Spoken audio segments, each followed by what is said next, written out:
오늘 우리가 함께 볼 사순절 묵상 말씀은 요한복음 13장 21절부터 30절 말씀입니다. 예수께서 이 말씀을 하시고 심령이 괴로워 증언하여 이르시되 내가 진실로 진실로 너희에게 이르노니 너희 중 하나가 나를 팔리라. 제자들이 서로 보며 누구에게 대하여 말씀하시는지 의심하더라. 예수의 제자 중 하나 곧 그가 사랑하시는 자가 예수의 품에 의지하여 누웠는지라. 시몬 베드로가 머리짓을 하여 말하되 말씀하신 자가 누구인지 말하라 하니 그가 예수의 가슴에 그대로 의지하여 말하되 주여 누구니까? 내가 떡 한 조각을 적셔다 주는 자가 그니라 하시고 곧 한 조각을 적셔서 가룟 시몬의 아들 유다에게 주시니 조각을 받은 후 곧 사탄이 그 속에 들어간지라. 이에 예수께서 유다에게 이르시되 네가 하는 일을 속히 하라. 이 말씀을 무슨 뜻으로 하셨는지 그 앉은 자 중에 아는 자가 없고 어떤 이들은 유다가 동계를 맡았으므로 명절에 우리가 쓸 물건을 사라 하시는지 혹은 가난한 자들에게 무엇을 주라 하시는 줄로 생각하더라. 유다가 그 조각을 받고 곧 나가니 판이더라. 예수님께서는 십자가를 지실 시간이 얼마 남지 않았음을 아셨습니다.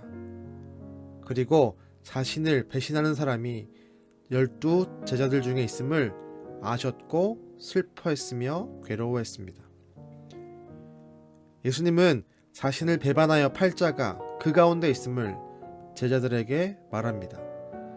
궁금해하는 제자들을 뒤로하고 예수님은 떡 한 조각을 적셔서 가룟 유다에게 주십니다. 이후 그는 밤에 밖으로 나가 예수님을 팔 계획을 실행에 옮깁니다. 오늘 말씀의 배경은 최후의 만찬입니다. 최후의 만찬 자리에서 가장 먼저 떠오르는 말씀은 어제까지 보았던 세족식입니다. 하지만 세족식과 더불어 우리가 절대로 잊지 말아야 될 모습이 있습니다. 바로 최후의 만찬 자리가 예수님의 살과 피를 대하는 성찬식의 시작이라는 점입니다. 최후의 만찬에 등장하는 떡은 곧 빵입니다. 이 빵은 예수님의 육신을 상징합니다. 최후의 만찬에 등장하는 포도주는 예수님의 피를 의미합니다. 오늘 말씀을 잘 보면 예수님께서 빵을 포도주에 적셔서 가룟 유다에게 줍니다. 무엇을 의미합니까? 예수님의 살과 피를 가룟 유다에게 주신 겁니다. 27절에 보면 가룟 유다가 예수님의 살과 피를 상징하는 포도주에 적신 빵을 받았습니다. 하지만 그의 마음은 사탄이 지배했습니다. 사탄의 영향력이 가룟 유다를 지배했습니다. 가룟 유다의 생각과 감정, 판단 및 결정, 그리고 모든 것을 사탄이 원하는 대로 이끌어가기 시작합니다. 그 결과가 바로 예수님을 팔아넘기는 일이 되었습니다. 이 부분에서 우리가 묵상할 것이 있습니다. 회개의 마지막 기회를 놓칠 때 우리는 예수님과 관계가 없는 사람이 됩니다. 가룟 유다가 예수님의 살과 피를 상징하는 포도주에 적신 빵을 받았을 때가 마지막 기회였습니다. 그때 자신의 생각에 마귀가 주는 마음과 생각이 있음을 고백했어야 했습니다. 하지만 그는 여전히 마음을 숨겼습니다. 처음 만찬의 자리에서부터 이후 세족식이 진행될 때 그리고 예수님의 살과 피를 상징하는 성찬을 대할 때도 그는 예수님 앞에 마음을 숨겼고 결국 그의 모든 것은 사탄 마귀의 지배를 받게 되었습니다. 하나님은 언제나 우리에게 기회를 주십니다. 오늘이란 시간도 우리가 회개할 수 있는 소중한 기회입니다. 하지만 그 기회를 우리가 허비해 버린다면 우리의 삶에는 안타까운 일이 벌어지게 됩니다. 영적인 죽음이 찾아오게 됩니다.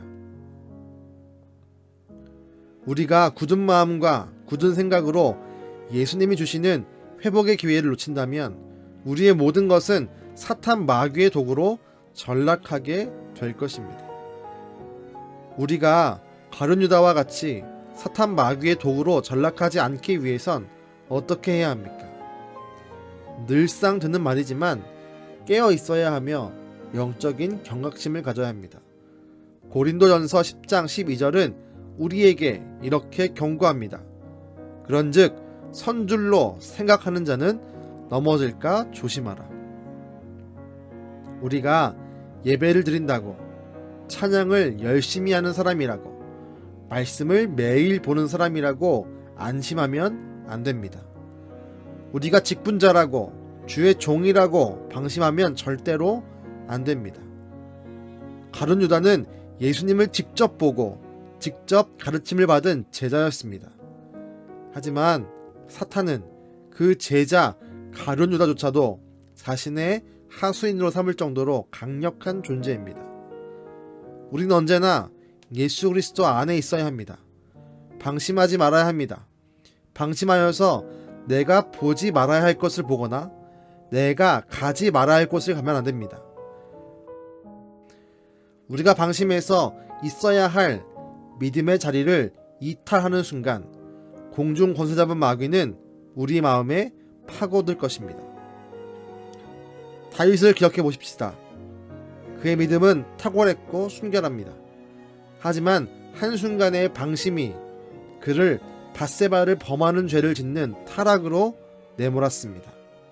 그 죄를 가리기 위해 밧세바의 남편이자 충직한 신하였던 우리아를 살인 교사하는 범죄도 저질렀습니다.